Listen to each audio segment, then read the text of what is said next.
Allez, on va commencer tout de suite par la première table ronde. Elle concerne le commerce et la proximité. Et pour en parler, je vous demande d'accueillir Stéphanie Auger, Jean-Michel Costasec, Gilles Gall et Stéphane Marie. Merci de les accueillir tous les quatre, s'il vous plaît.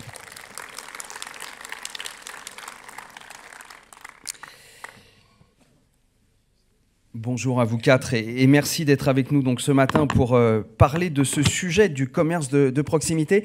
Permettez-moi, pour ouvrir cette séquence, de vous citer quelques lignes extraites du rapport « La revitalisation commerciale des centres-villes » produit en 2016 par l'Inspection générale des finances et le Conseil général de l'environnement et du développement durable, qui disait donc en introduction « Avec près d'un rideau sur 10 baissé, la vacance commerciale s'aggrave et touche fortement les centres-villes, des centres des villes moyennes en France.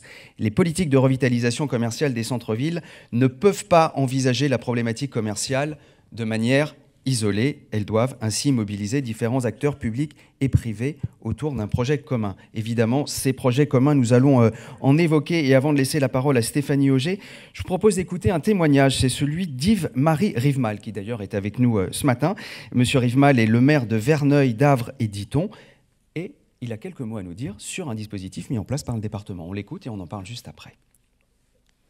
Très vite, quand j'ai été élu maire, j'ai compris que la lutte contre la désertification du centre-ville de Verneuil devait être une priorité. Devant l'importance de la vacance des commerces et des logements, nous avons mis en place un plan en 3 axes. Le premier axe, c'est une étude d'un nouveau plan de circulation et du réaménagement de la place de la Madeleine. Le deuxième axe, nous avons lancé une OPARU pour réhabiliter les logements du centre-ville. Et enfin, le troisième axe, j'ai suscité la création d'une association de commerçants. D'ailleurs, elle s'appelle Active. Et les premiers effets positifs sont là. Enfin, quand le président du conseil départemental m'a demandé si nous étions d'accord pour adhérer au dispositif départemental de revitalisation des centres-bourgs, j'ai évidemment accepté que Verneuil, d'Avre et d'Iton soit la ville pilote. C'est une opportunité formidable, c'est une chance inouïe, non seulement pour Verneuil, mais pour tout le territoire du sud de l'Eure et de notre intercommunalité. Enfin, je m'adresse au maire du département.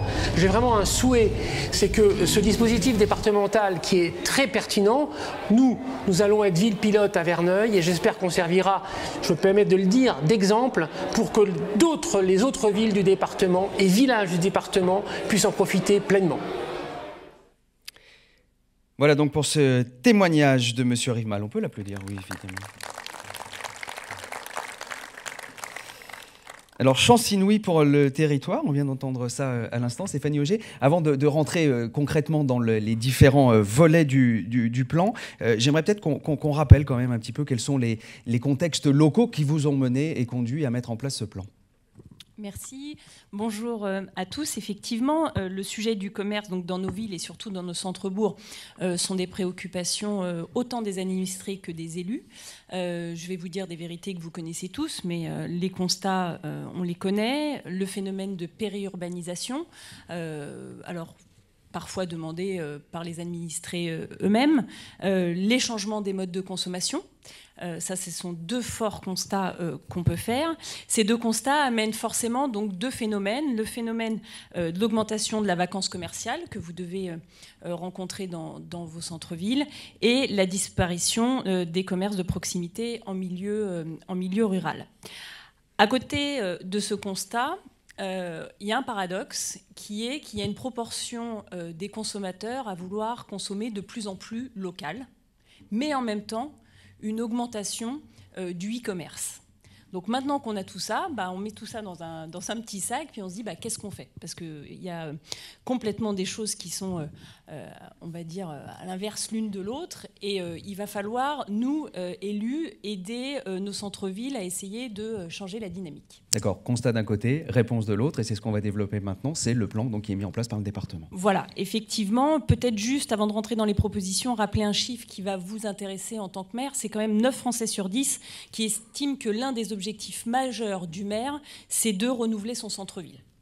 C'est pourquoi le président du département, Sébastien Lecornu, puis Pascal Lehongre, ont décidé de se préoccuper de ce sujet et d'en faire un enjeu majeur, puisqu'on estime que l'échelle du département est l'échelle adéquate, c'est le niveau adéquat pour la proximité, mais en même temps avec un recul et on va dire une certaine distance pour estimer un petit peu l'équilibre, non pas juste sur une communauté de communes, mais au niveau départemental.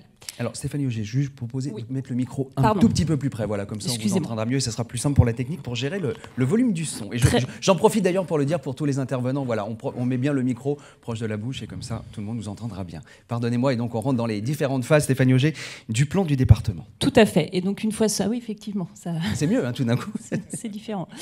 Une fois dit tout ça, le département a donc pris lors de la dernière session plénière ce qu'on appelle un plan commerce qui s'est voulu très volontaire avec plusieurs actions, donc des dispositifs qui existaient déjà et dont certains ont bénéficié, mais le regrouper dans un seul document et de proposer des dispositifs novateurs, dont le premier, Pascal Lehongre en a effleuré le concept. C'est une nouveauté non seulement départementale, mais c'est une nouveauté nationale. C'est le remboursement à hauteur de 50% de la taxe foncière pour la part départementale. Ce remboursement est plafonné à 1 000 €. Je vous donnerai après 2 exemples. Normalement, on aura 2 slides pour illustrer. Donc, cette aide exceptionnelle répond à des conditions, bien sûr, à des critères d'éligibilité. Vous les avez, je crois, dans des documents qui vous seront distribués, il me semble. Vous allez repartir avec une pochette avec des documents. Les critères, c'est bien sûr d'avoir le siège social dans l'heure, d'être une TPE et surtout, et j'insiste, d'avoir une surface inférieure à 300 mètres carrés. Vous comprenez pourquoi. Le but, c'est d'aider le commerce de centre-ville ou de centre-bourg et non pas d'aider les commerces des zones périphériques et des zones commerciales. Donc vous avez tout un dispositif avec plusieurs critères. Voici 2 exemples. Juste avant de vous détailler les exemples, vous dire que c'est assez facile de l'obtenir. Le département a mis en place une plateforme numérique, un portail, simplement en allant sur le site du département. Les commerçants ont rarement le temps de se déplacer, d'aller à la préfecture, d'aller au département, poser des papiers. Site internet, vous remplissez les critères, tac, la demande se fait automatiquement.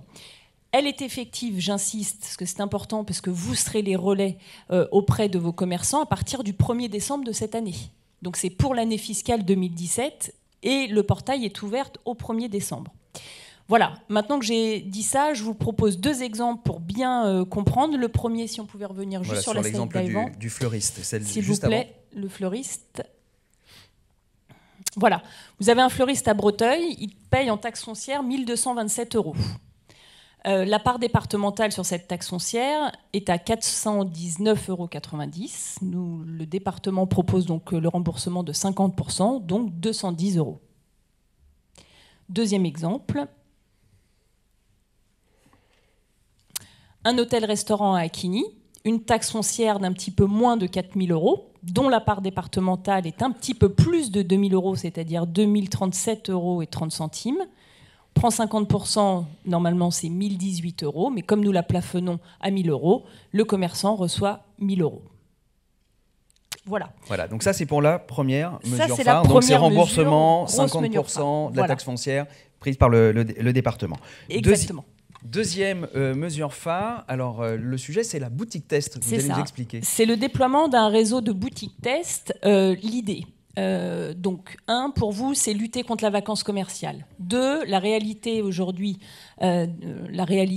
pour les commerçants, c'est vous avez des jeunes ou moins jeunes, mais des jeunes commerçants qui veulent s'installer, les droits d'entrée, les pas de porte, les loyers qui sont souvent exorbitants et surtout parfois dissuasifs. Donc l'idée, c'est quoi? C'est qu'une EPCI ou une mairie puisse acquérir le local afin d'y installer on va dire un pépin commerçant, mais un futur commerçant, sélectionné en partenariat avec la CCI, la CMA.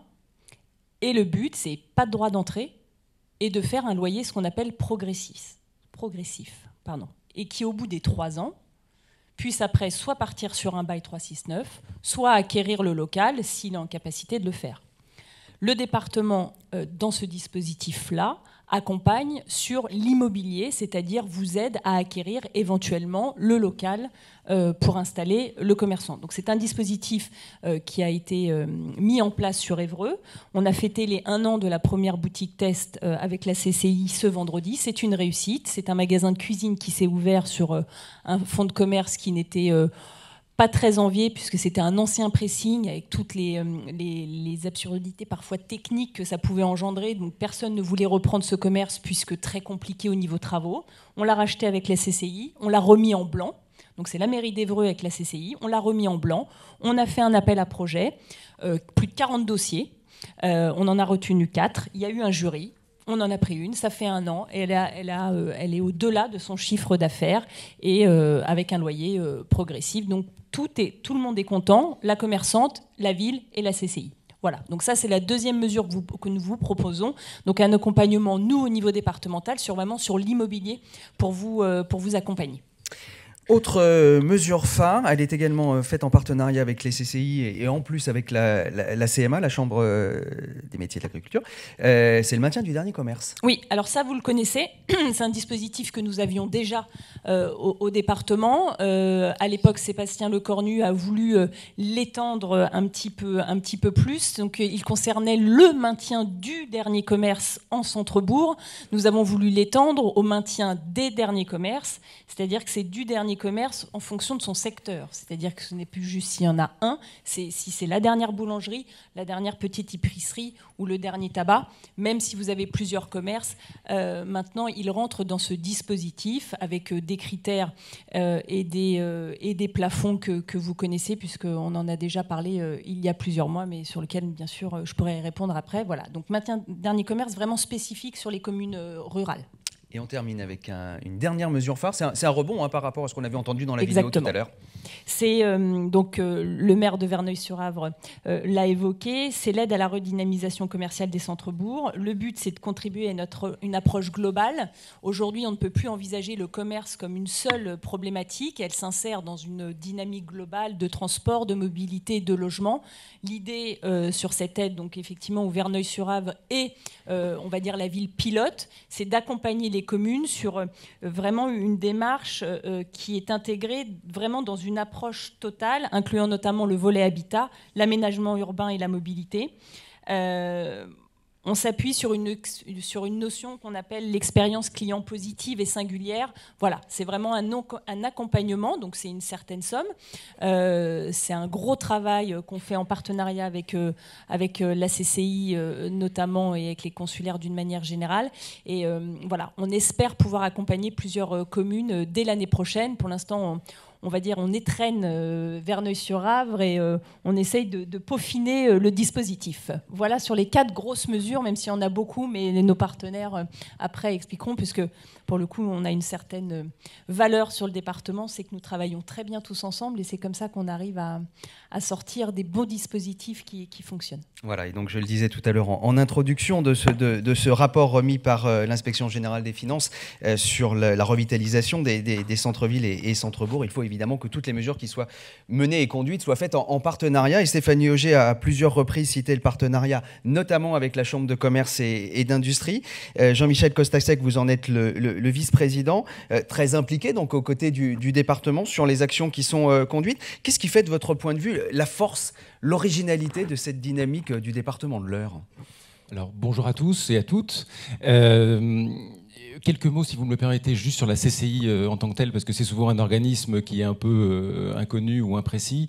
La CCI, c'est 3 volets. C'est la formation, où on gère 9 centres de formation, c'est 1400 contrats d'apprentissage signés cette année. Deuxième volet qui est évidemment l'appui aux entreprises, puisque la CCI regroupe 25 000 sur le territoire eurois et ornais, 25 000 entreprises, dont 8 000 commerçants, puisqu'on parle du sujet commerce. Et là, c'est énormément ça va des formalités jusqu'à des aides dans la cession, la transmission. Et un troisième volet qui est le développement économique et l'attractivité territoriale. Sur ces 2 sujets, pour répondre à votre question, on a effectivement une spécificité euroise et dont on est très fier, qui est cette fluidité qui existe entre Ce qu'on essaye de faire au niveau de la CCI et d'une façon générale, les communes, le département et toutes les instances avec qui on travaille. C'est une caractéristique, c'est une force extrêmement importante puisque sur beaucoup de sujets, on est incapable de mener à bien des projets si on n'a pas cette collaboration. Alors, Stéphanie parlait de la boutique test, qui effectivement est un exemple de succès. Il y en a beaucoup d'autres. Il y a les FISAC, 55 dossiers montés en un an. Il y a le Center CityDesk, qui est un outil de gestion qu'on met à disposition en fait, des communes pour pouvoir gérer leur offre centre-ville. Les études commerce, la participation à l'élaboration des PLU. Voilà, donc ça c'est vraiment une dynamique extrêmement positive qui effectivement caractérise notre action, la facilite grandement au quotidien puisqu'on est là, nous, fondamentalement pour aider notamment les commerçants, qui représentent un tiers en gros des adhérents des CCI. Et on peut que s'en féliciter, je m'en félicite à titre personnel et on souhaite vivement que ça continue dans l'intérêt et pour le succès de nos commerçants et d'une façon générale des centres-villes. D'accord, donc beaucoup de fluidité, beaucoup de dynamisme entre département, communes et CCI. J'aimerais qu'on dise un petit mot sur un partenariat que vous avez encore avec le département. Il est autour du numérique, puisqu'il y a un accompagnement, pour le coup, des commerçants à la formation à l'outil numérique. Oui, tout à fait. Alors le numérique, on ne va pas le refaire, tout le monde a en tête que c'est un sujet extrêmement important. En fait, c'est juste critique. Le numérique, ça vous modifie l'offre. Demain, la consommation, les usages ne seront plus les mêmes. Stéphanie en a parlé brièvement, mais c'est vrai quand vous consommez, quand vous achetez vos bouquins, c'est vrai quand vous achetez vos bouteilles d'eau, c'est aussi vrai quand vous consommez, entre guillemets, si vous me permettez l'expression, du service public. Les gens s'attendent maintenant à le faire en ligne. C'était l'exemple que Stéphanie donnait sur la façon de pouvoir bénéficier des actions mises en place par le département.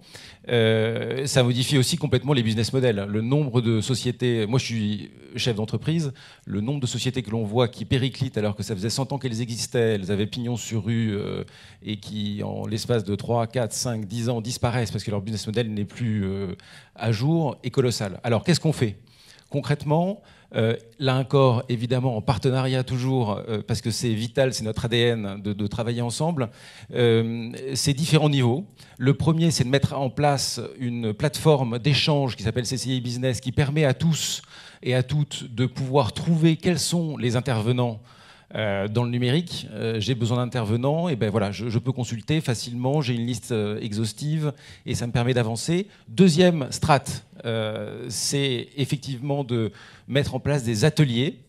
On en a conduit une dizaine, ça représente une centaine d'entreprises déjà qui ont participé. Là, l'objectif, c'est quoi ? C'est d'apporter des solutions concrètes. On ne parle pas de qu'est-ce que c'est que le numérique en général ou comment ça va révolutionner le monde. Non, on dit concrètement, tu as besoin de faire telle chose, d'être sur Facebook, sur Twitter, sur ce que vous voulez. Comment tu fais, comment tu vas le faire et on t'aide. Troisième niveau, c'est...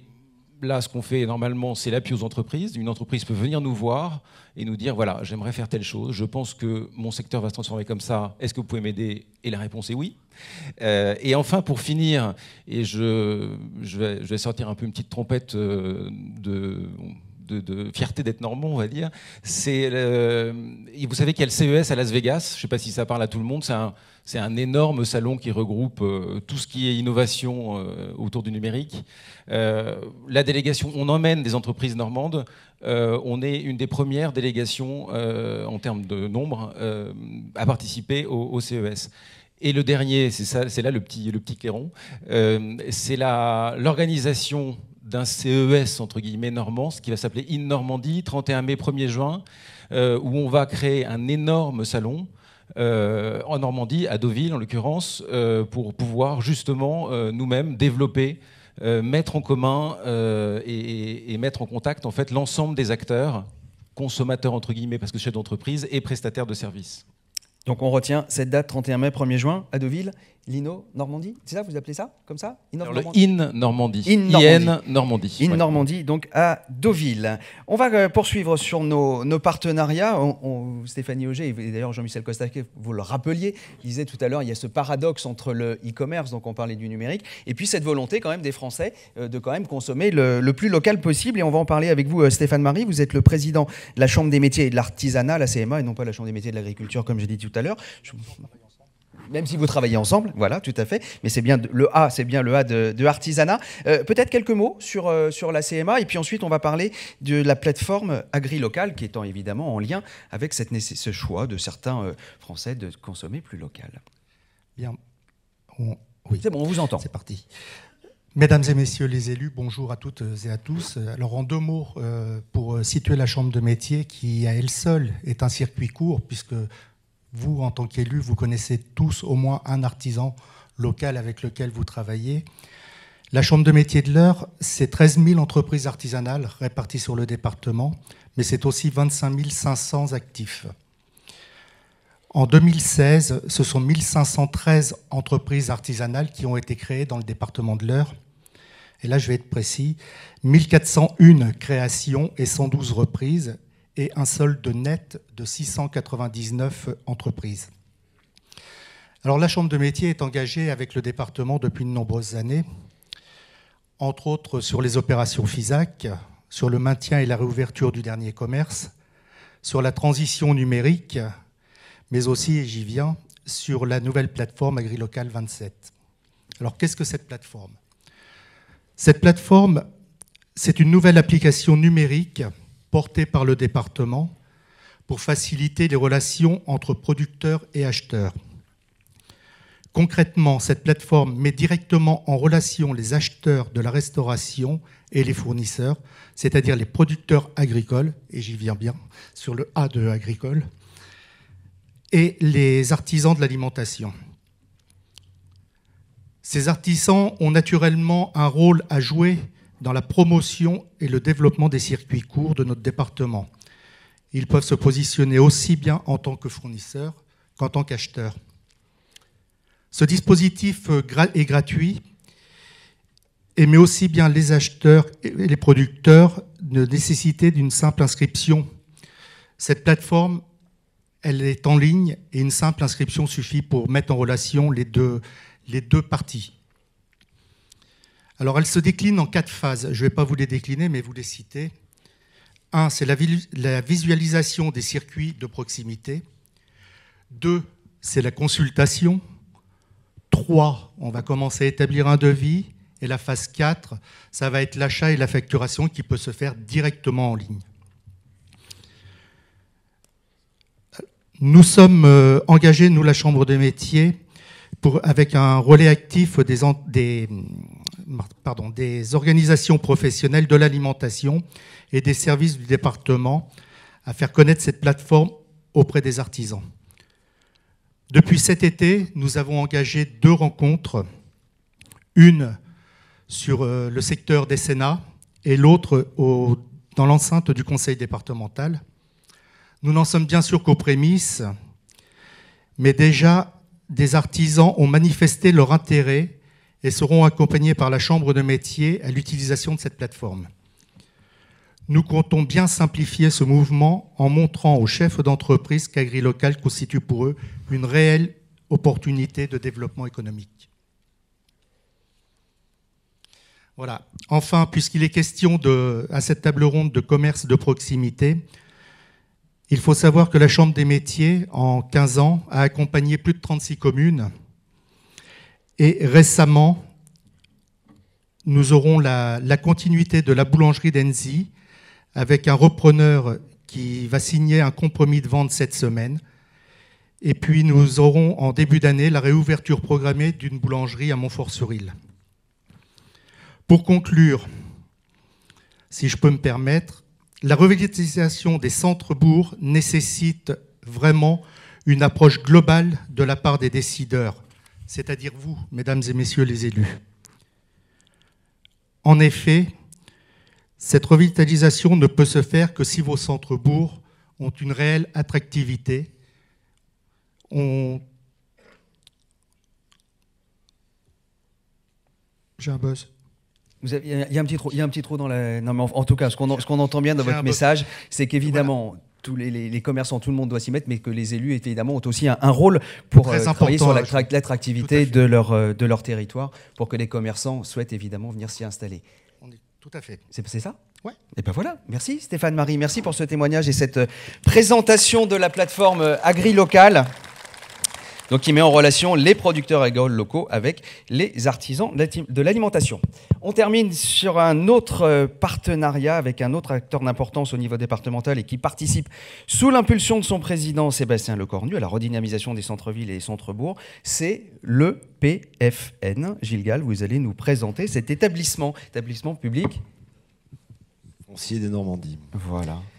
Merci, bonjour à toutes et à tous. Alors effectivement, je pense que dans la salle, un grand nombre d'élus connaissent l'établissement public foncier pour ses interventions qu'il réalise depuis déjà de nombreuses années sur le département de l'Eure, mais aussi parce que, comme vous l'avez dit, on a vu s'y succéder 2 présidents du conseil départemental montrant leur attachement à cet établissement. Alors, dans ce qui a été présenté ici, juste peut-être vous rappeler un mot sur ce que fait l'établissement. L'établissement, il est là pour faire des acquisitions immobilières et foncières pour le compte des collectivités et ensuite sur ces acquisitions, engager des actions pour faciliter l'aménagement futur. Ce qui fait qu'on a une capacité d'intervention qui est très large et qui a été renforcée, voulue, élargie par le nouveau conseil d'administration à travers notre nouveau programme pluriannuel d'intervention. Le nouveau conseil d'administration a beaucoup insisté sur la place que nous devons avoir pour accompagner et renforcer l'attractivité du territoire dans son ensemble. Et là, vous avez les intervenants précédents ont beaucoup insisté sur la dimension d'approche globale, et on est à la fois présent pour effectivement aider les collectivités dans cette approche globale, mais aussi à travers des outils très opérationnels, les aider pour pouvoir passer de l'approche globale à des actions opérationnelles d'intervention. Ce que vraiment notre rôle, il est d'être présent auprès des collectivités pour les aider à réparer leur patrimoine et les aider à préparer l'avenir. Si j'évoque par exemple la dimension autour du commerce, on réalise en amont des interventions d'acquisition, des études pour le compte des collectivités. Alors, ces études, on les réalise et elles sont aussi très largement financées parce que pour faciliter encore notre activité, j'en remercie le conseil régional, on a une convention qui nous lie au conseil régional de Normandie. Et dans le cadre de cette convention, les actions que conduit l'EPF sont très largement cofinancées puisque la participation attendue des collectivités varie autour du tiers jusqu'à 25 voire 20% pour les territoires ruraux, ce qui montre qu'effectivement on a vraiment une capacité d'accompagnement qui est très très forte. Et comme vous le voyez projeté ici, les dispositifs de contractualisation sont très élargis dans ce cadre-là. Sur les commerces, comme je l'ai dit, puisque c'est le sujet aujourd'hui, on peut accompagner les collectivités en amont pour justement réfléchir à la position des commerces sur leur centre-ville. On commence à travailler dans l'Eure. J'ai pas un exemple précis à avancer dans ce cadre-là, mais j'en ai d'autres. C'est aussi ce qui fait l'intérêt de notre établissement, c'est qu'on intervient sur toute la Normandie. Et dans ce cadre-là, on a travaillé sur d'autres territoires, parce que malheureusement, les problématiques du commerce et de cette dévitalisation, on les rencontre dans toute la Normandie et à toutes les échelles, parce que là, on insiste peut-être plus particulièrement sur les problématiques des centres-bourgs, mais les centres-villes et les villes moyennes, mais même aussi les grosses agglomérations, sont frappées par cette crise du commerce dans leur centre-ville, tout simplement parce que on peut ajouter un point qui n'a pas été précisé ici, mais sur lequel il faudra que collectivement on trouve des réponses. C'est qu'aujourd'hui, il y a quand même tout simplement un décalage entre le coût du foncier et effectivement ce qu'on est prêt à payer pour équilibrer les opérations. Et tant qu'on n'arrivera pas à résoudre cette difficulté, de toutes les façons, on aura devant nous une croissance qui ne cessera de s'arrêter sur cet écart et cette incapacité à trouver la bonne solution. Il va falloir aussi travailler sur des évolutions législatives. Je sais qu'il y a des élus, il y a des parlementaires dans la salle, sur tout ce qui concerne effectivement les baux commerciaux, dont on voit qu'effectivement ils atteignent aussi leurs limites et qu'il y a un certain nombre d'expérimentations qui doivent être favorisées. D'accord, donc d'un côté, politique et dispositifs d'accompagnement des communes pour et des collectivités en général sur ce sujet des commerces. Il y a un autre sujet sur lequel vous travaillez également, j'aimerais qu'on en dise un mot, celui des tiers-lieux. J'aimerais juste qu'on exprime bien ce que c'est et ce que vous pouvez mener à l'EPFN sur ce sujet-là. Oui, puisqu'on a une enveloppe aussi importante d'expérimentation dans le cadre de notre convention avec la région. Et dans ce cadre-là, on voit aussi qu'une des actions qu'on peut conduire pour faciliter et pour renforcer l'attractivité des territoires, c'est effectivement permettre la création de tiers-lieux, donc d'espaces sur lesquels on pourra offrir des services liés en particulier à toutes les nouvelles technologies qui permettront à des acteurs économiques qui sont présents sur le territoire et qui ont besoin effectivement de ces espaces pour avoir des espaces partagés, des services partagés, même à des toutes petites échelles. Et ça se fait dans notre région aujourd'hui. Hein. On a aussi, c'est ce qui fait aussi notre force. On a aussi des échanges avec l'ensemble des autres régions françaises et on va rechercher les expériences qui fonctionnent. Donc dans ce cadre-là, on a la possibilité d'accompagner des collectivités qui le souhaiteraient à préparer en finançant et en travaillant aussi sur toute la partie bâtie, comme le fait le département, pour produire effectivement un lieu où les entrepreneurs vont pouvoir trouver des services proches de chez eux, en effectuant du télétravail, en rencontrant effectivement sur ce territoire les autres entrepreneurs qui sont effectivement dans les mêmes problématiques. Et dans ce cadre-là, à des petites échelles, parce qu'il ne s'agit pas de l'imaginer à des très très grandes échelles, mais avoir ce service permanent qui est apporté sur la collectivité. Et ces quelques emplois, c'est aussi un renforcement de l'attractivité du bourg, et ça permet effectivement du coup d'être présent aussi à toutes les échelles à travers ce type de démarche. Merci Gilles Gall pour la présentation de ces dispositifs. Alors, on va s'accorder une petite dizaine de minutes, voire plus si le sujet amenait encore plus de questions. Donc questions, témoignages, commentaires par rapport à la fois au plan évoqué par Stéphanie Auger tout à l'heure, mais également sur les témoignages des consulaires avec nous aujourd'hui qui ont partagé sur le partenariat. La parole est à vous. Donc il y a des micros disponibles. Voilà, monsieur là-bas, on va juste fixer une petite règle du jeu, on se lève, on se présente et on pose sa question ou on porte son témoignage. Merci. Bonjour, je suis monsieur Vincent Bernard, maire de Routot. Et actuellement, nous avons un problème d'aménagement du centre-bourg que nous avons en partie résolu puisque nous avons acquis et préempté un local de 400 mètres carrés en plein centre-bourg, et pour lequel je poserai une première question à Madame Auger. Est-ce que l'accompagnement prévu par le Conseil général peut démarrer maintenant, alors que nous avons déjà initié l'achat du local et prévu aussi ce loyer progressif étalé sur plusieurs années. Hein, donc voilà ma question. Et deuxième question, nous avons construit à Routot une gendarmerie. L'ancienne gendarmerie appartient au Conseil général. Et donc le prix demandé et évalué par les domaines étant important, il faudrait peut-être qu'on rediscute des objectifs de chacun pour pouvoir équiper et réhabiliter cette ancienne gendarmerie, cet immeuble. Merci. Donc deux questions. La première, Stéphanie Auger, elle est liée par rapport à la mesure que vous avez évoquée tout à l'heure, la boutique test. Oui. Alors malheureusement, non. Je suis désolée, on est là aussi pour se dire les choses, c'est que ça, on vient en amont, hein, avant l'acquisition, et non pas après. Par contre, très honnêtement, accompagnement avec la CCI et le département pour installer un commerçant.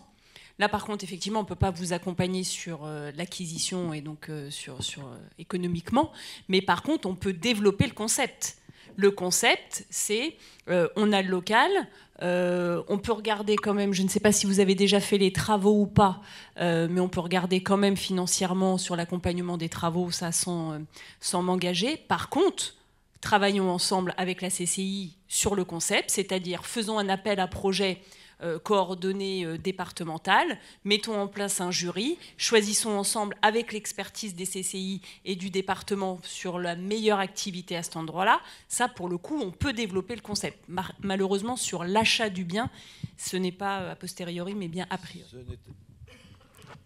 Ce n'était pas ma préoccupation, puisque j'avais acheté déjà. Je sais que quand le train est parti, vous ne sautez pas dans le premier wagon. Très bien. Hein, donc, mais par ça peut être dangereux, effectivement. Donc c'est sur les travaux, peut-être. L'accompagnement sur les travaux et sur le sur les travaux, on peut regarder, et sur l'accompagnement, évidemment, sans problème. Voilà, donc on prend contact avec vous et on se lance. Pas de souci. Alors, Gilles Gall, pour un complément. Je reviendrai juste sur la gendarmerie, hein, puisque vous savez qu'effectivement, on est là pour accompagner les collectivités dans ce cadre-là. Donc, on peut vous aider à regarder d'abord en amont par une étude sur qu'est-ce qu'on va faire de cette gendarmerie, s'assurer effectivement que économiquement ça tient la route. Donc ça, c'est le premier point. On peut le faire très rapidement. On a des nouveaux dispositifs d'études flash qui nous permettent de le faire sans vous demander la moindre participation financière, mais bien entendu en vous demandant votre participation et votre engagement politique, parce qu'on ne veut pas dépenser des études pour des études. Donc ça, c'est le premier point. Et puis si vous souhaitez ensuite avoir un projet, vous accompagner dans le cadre de ce projet en achetant, le cas échéant, la gendarmerie à son propriétaire, au prix des domaines, parce que nous intervenons toujours au prix des domaines, et à travers ça, effectivement, vous aider pendant le portage à préparer le projet pour que, au bout des 5 années de portage, le projet puisse être prêt à être lancé, alors avec éventuellement soit une vente à un opérateur, soit une intervention publique, si c'est ce qui vous intéresse. Tout ça étant largement cofinancé, comme je l'ai dit, dans le cadre s'il y a une intervention dans le cadre de la convention régionale. Alors, avant de prendre la question suivante, Jean-Michel Costasec, il y avait un complément sur la première partie de la question de M. Bernard. Oui, exactement. Je vais aller en fait dans le sens des propos de Stéphanie, c'est-à-dire que là, il y a une forte problématique qui est de trouver le bon candidat, qui doit être d'avoir un business model qui fonctionne, qui réponde aussi aux attentes, j'imagine, de l'ensemble en fait de la ville. Donc du coup, l'élément important à mon avis, c'est là où nous, la CCI, on va se positionner, c'est d'être capable de vous aider à la fois à définir quels sont les critères, d'essayer de vous apporter en fait de quoi faire un appel d'offres, de sélectionner avec vous les différents candidats pour à la fin, l'exemple de la boutique test à Évreux, et pourquoi est-ce qu'on en discute aujourd'hui? C'est parce que justement, on a réussi ce premier exercice, ce premier prototype. Le danger, en fait, en général, c'est de louper la première fois. Si on se loupe sur la 3e ou 4e fois, bon, on peut implorer le pardon. Sur la première, il faut vraiment être extrêmement attentif sur la pérennité du business model pour faire en sorte que le commerçant que vous aurez choisi sera là dans 2, 3, 4, 5 ans, 10 ans. Merci. On va prendre une autre question. Et peut-être, monsieur, je pense que vous vouliez peut-être continuer à échanger. Je pense que vous pourrez également continuer à échanger pendant le cocktail. Mais on va essayer de prendre le maximum de questions. Merci beaucoup. Monsieur. Oui, Jérôme Pasco, mairie de Conches. Moi, je suis ravi de cette table ronde, d'autant que nous avons déjà initié un travail partenarial à Conches. C'est plus, en fait, un témoignage qu'une question en réalité. Parce que nous avons 2 partenaires qui sont assis l'un à côté de l'autre, que nous avons consultés et contactés pour une étude, et il y a 2 partenaires que nous irons voir à l'issue de l'étude. Nous avons initié en fait ce que la CCI appelle un portrait de commerce, une stratégie en fait d'analyse, de diagnostic du commerce local.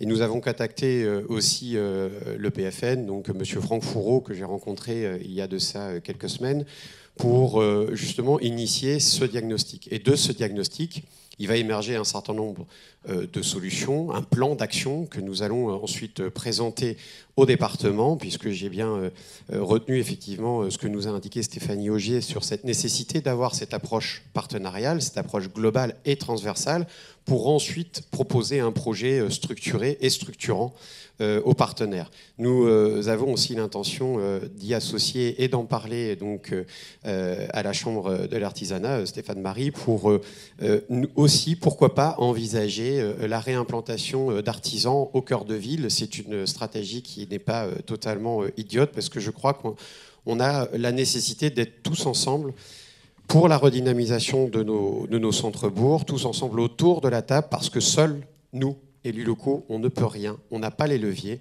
En revanche, quand on se met autour de la table, qu'on discute, qu'on a cette stratégie globale et structurée, eh bien, on arrive à avoir des résultats. En tout cas, nous, sur la ville de Conches, d'ici les mois qui viennent, on espère, grâce à votre soutien, obtenir des résultats.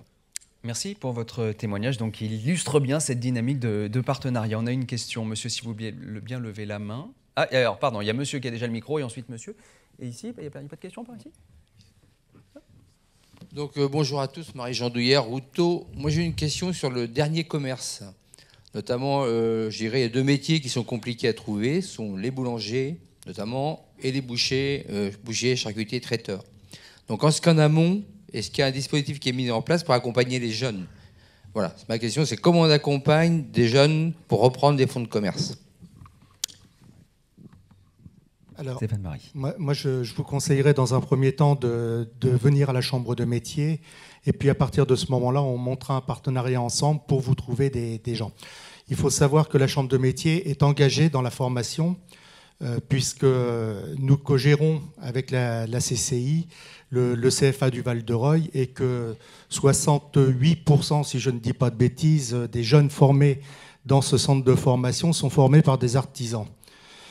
Et entre autres des boulangers et des bouchers. Je vous citais tout à l'heure un exemple de travail que l'on a fait avec des communes, entre autres la réouverture de la boulangerie d'Hénésie et puis celle de Montfort-sur-Île.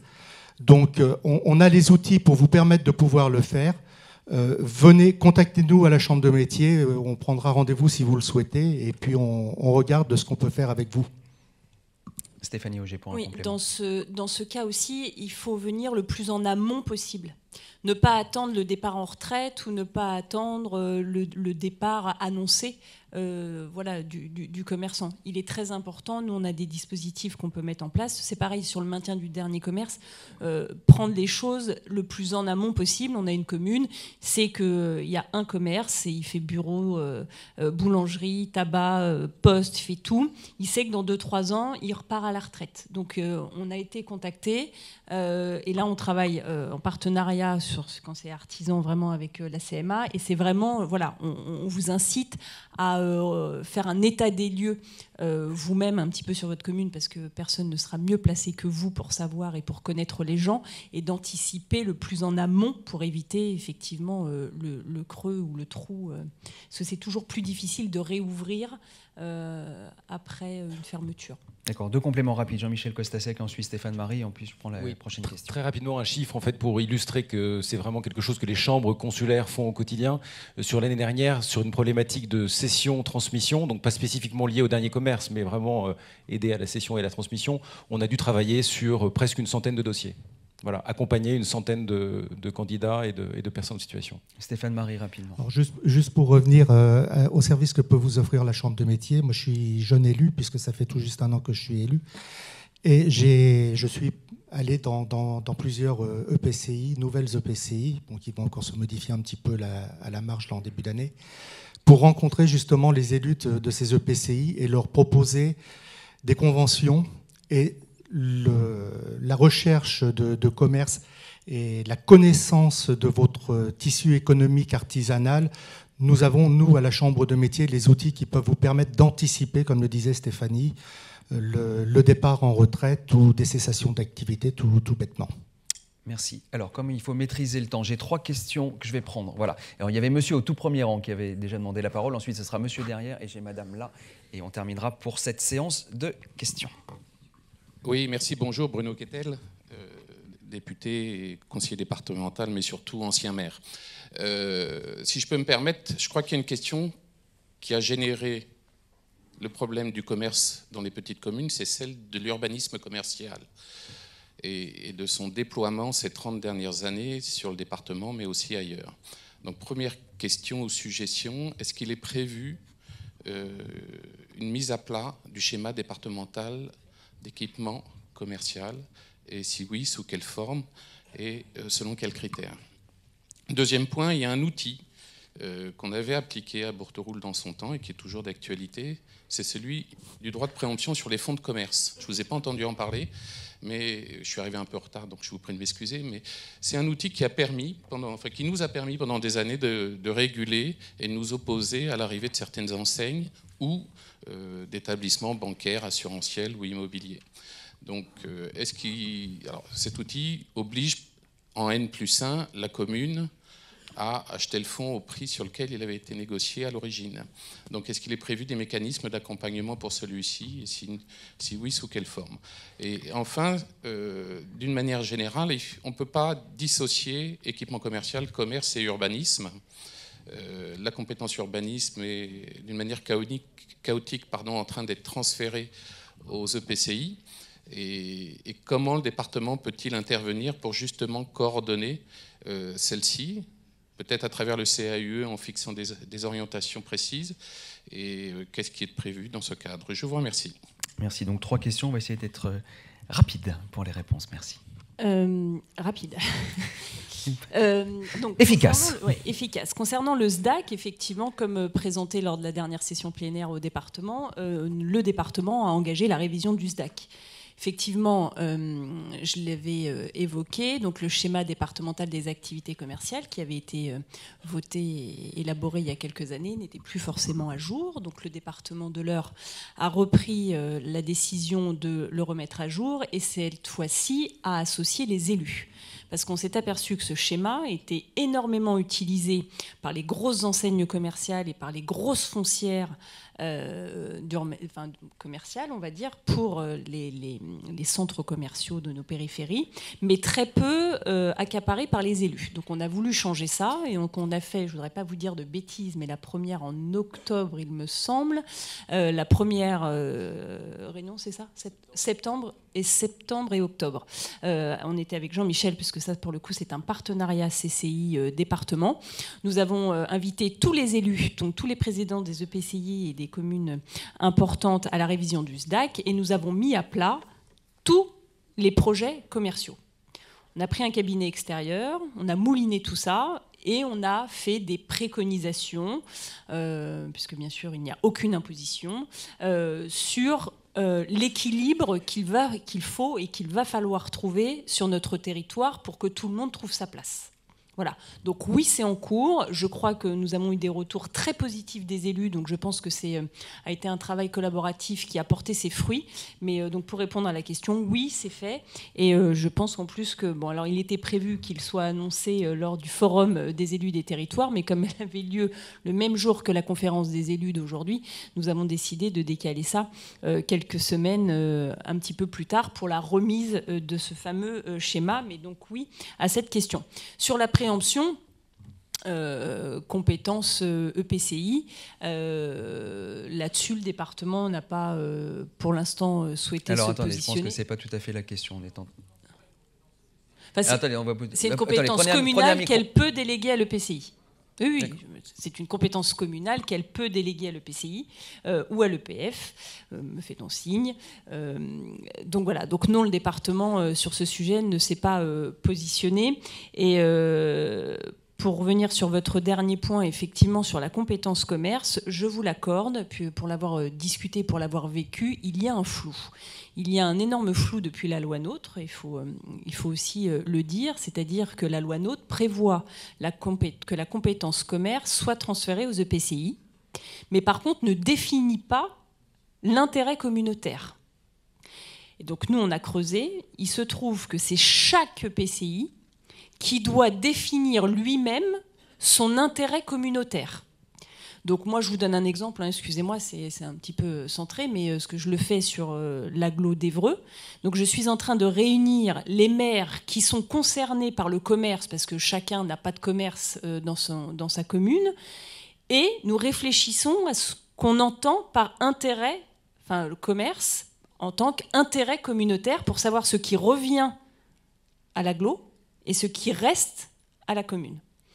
Et en fait, on a fait des petits tours et on a un exemple, je crois que c'était sur les communes du sud de l'Eure, où il y a eu une mauvaise interprétation. Donc la CCI a été avec les équipes du département et on peut accompagner les EPCI dans cette démarche de définir quel est l'intérêt communautaire. Parce que c'est très flou. On a travaillé la jurisprudence, il n'y a forcément pas de précédent puisque c'est la loi NOTRe qui l'impose.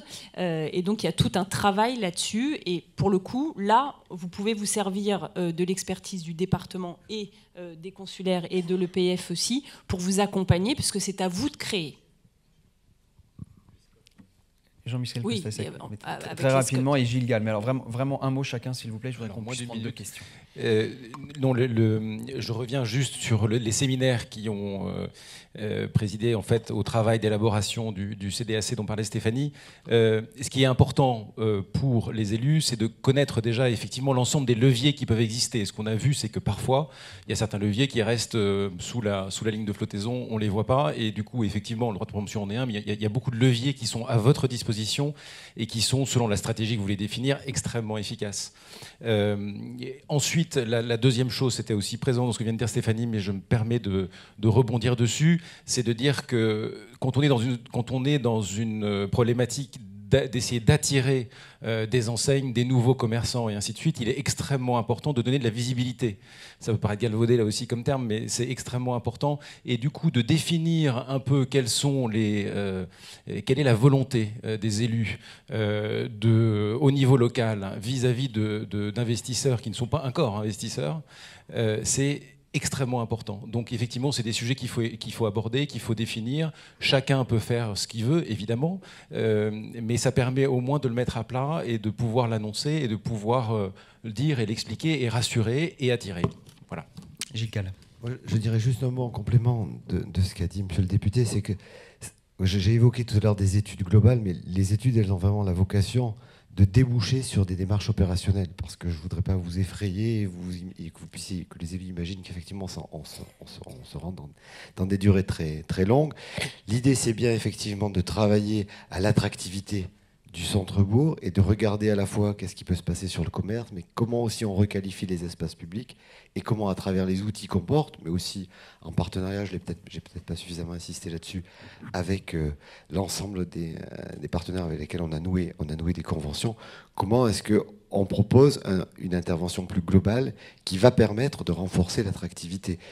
Et j'ai en tête, par exemple, une collectivité sur laquelle on intervient dans l'Orne, dans laquelle, effectivement, on a travaillé à la fois sur la transformation de l'ancien tribunal de commerce en médiathèque, comment on va aussi accompagner l'évolution de la place principale.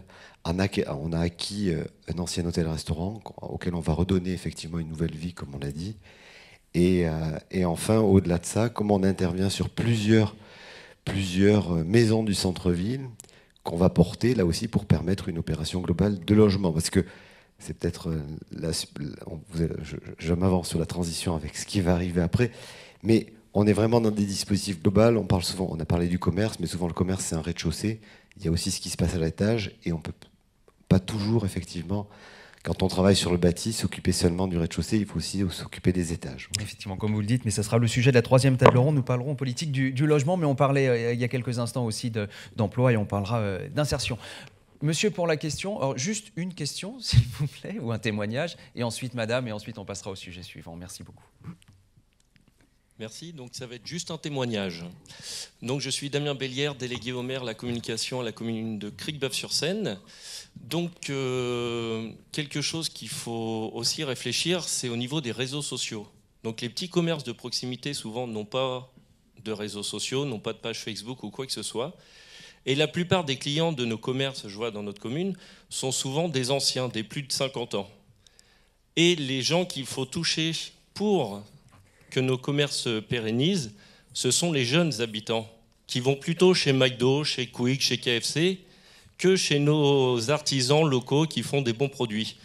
Donc, et c'est là où les communes doivent avoir une page Facebook, un Twitter ou quoi que ce soit, et avec ces réseaux sociaux, développer justement un système autour de leurs artisans, de leurs commerçants, pour pouvoir toucher aussi ces jeunes et mettre les publicités des artisans, lancer dès qu'il y a une petite pub, ne pas hésiter toutes les semaines à lancer. Nous, c'est ce qu'on fait et ça marche très très bien. Ça permet à ce que les commerçants puissent avoir des clients, aussi bien anciens que nouveaux, parce que les jeunes, c'est eux qu'il faut toucher, c'est eux l'avenir et c'est eux qui vont acheter plus tard. Merci. Et qui feront en sorte que nos commerces soient toujours en vie. Merci pour ce témoignage donc, autour de la promotion via les réseaux sociaux. Stéphanie Auger, Jean-Michel Costaguet. Rapidement, deux choses. La première, c'est qu'effectivement, comme on l'a évoqué tout à l'heure, la CMA et la CCI ont un partenariat, une convention financière avec le département. Et une des demandes qui est faite par le département sur les consulaires, c'est d'accompagner les commerçants et les artisans à la transition numérique. Donc par transition numérique, on peut aussi entendre communication. Par contre, à un moment, il faut se dire les choses aussi. Alors effectivement, c'est aux consulaires d'aller chercher leurs futurs formés, mais on compte aussi sur vous pour inciter vos commerçants à y aller. Je vais donner un exemple très clair. Dernière formation, 3 commerçants. Sur une formation départementale. 3. Donc oui, on met de l'argent, on met les formateurs, mais il va falloir aussi nous aider à changer les mentalités. J'en parle d'autant plus facilement que je suis adjointe au commerce en parallèle et que certains commerçants, comme vous le dites très clairement, qui ont un certain âge, me disent vous avez qu'à tuer Internet. Non. J'ai eu peur. Non mais c'est véridique. On m'a reproché Internet. Vous avez qu'à tuer Internet. Non. Donc, il y a des partenariats qui existent, il y a des formations qui existent. Il faut aussi s'en saisir. Alors, tout le monde n'est pas informé, parce que quand on est commerçant au fin fond de sa boutique, soyons très clairs, on a le nez dans le guidon, on n'a pas le temps de regarder toutes les formations, les opportunités qu'on a. Ça, c'est très clair. Vous êtes des relais. N'hésitez pas à dire que la CCI, la CMA offrent des formations sur les nouveaux modes de communication. Ça, c'est la première chose. Deuxième chose, peut-être plutôt vers les EPCI que sur les communes. Il existe maintenant des plateformes numériques. Chaque commerçant n'a pas forcément les moyens d'avoir son propre site internet. Il existe des plateformes, plusieurs, ce qu'on appelle des start-up aussi pour certaines. Je pense à Findit, je pense à Marché Privé, je pense à Rapidle, je pense à Please. Tout ça, ce sont des plateformes numériques qui en fait permettent d'offrir aux consommateurs les avantages qu'ils trouvent sur le e-commerce, mais en faisant travailler ces commerçants locaux. Exemple. En général, les exemples marchent. Sur Marché Privé, on se dit les choses. Sur EPN, partenariat Évreux-Port de Normandie, CCI, on a pris en charge pour nos commerçants du centre-ville une plateforme. Alors, juste nous, la partie, on va dire, technique. Après, c'est chaque commerçant qui prend son abonnement. J'ai un dîner, je suis en conférence des élus, je n'ai pas le temps d'aller faire mes courses. Je me dis, je vais acheter un poulet, 3 baguettes, mes pommes de terre, le fromage et 2 bouteilles de vin. Je prends mon application. Voilà. Ça a été dit au premier rang, mais alors vraiment d'un seul élan. On arrive. Je prends mon application Internet. Je peux commander dans chacun de mes commerçants ce que je souhaite. Je paye. Je dis que je viens chercher à 18h. Je ne fais pas la queue. Je rentre dans mon commerçant local, parce que le but c'est d'acheter ma baguette chez monsieur et madame machin, ma viande chez là, je ne donnerai pas les noms pour pas créer de concurrence. Je ressors, j'ai acheté local, mais j'ai pas fait la queue et j'ai tout, voilà. Ça existe. Ça peut être porté par les collectivités. Ça est en train de se développer. Vous avez des plateformes plus ou moins chères, mais ça, c'est un service que vous pouvez offrir à vos commerçants, surtout parfois pour les plus réfractaires sur Internet ou les plus éloignés, on va dire, du numérique et de ses aptitudes, on va dire. Voilà les deux sujets que moi je voulais peut-être évoquer. Merci. Un petit peu trop longuement. Alors c'est vrai que même quand il n'y a pas de questions, il y a des réponses. Ouais, alors on fait mais vraiment très rapide. Je fais très rapide pour dire que on m'entend, oui. Très rapide pour dire que non seulement cette approche est bien, mais qu'elle est absolument nécessaire.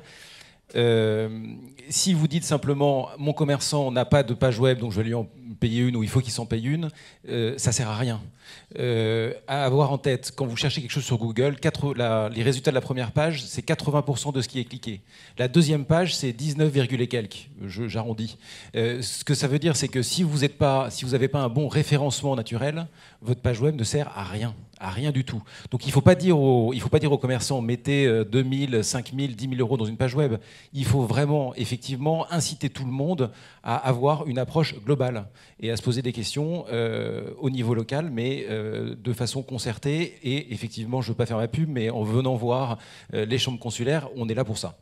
Stéphane Marie. Voilà, juste pour compléter un petit peu les propos de mon collègue de la CCI, on a des formations, et je le disais en préambule, nous formons les artisans. Par contre, nous avons besoin de vous, et j'insiste réellement sur ce besoin. J'ai 13 000 artisans. Comment voulez-vous que je connaisse les artisans qui ont des besoins sur vos territoires? Faites-nous remonter les informations et que les commerçants et artisans des territoires ne nous disent pas oh, on n'a pas le temps ou ceci ou cela. Nous nous déplaçons, nous délocalisons les formations.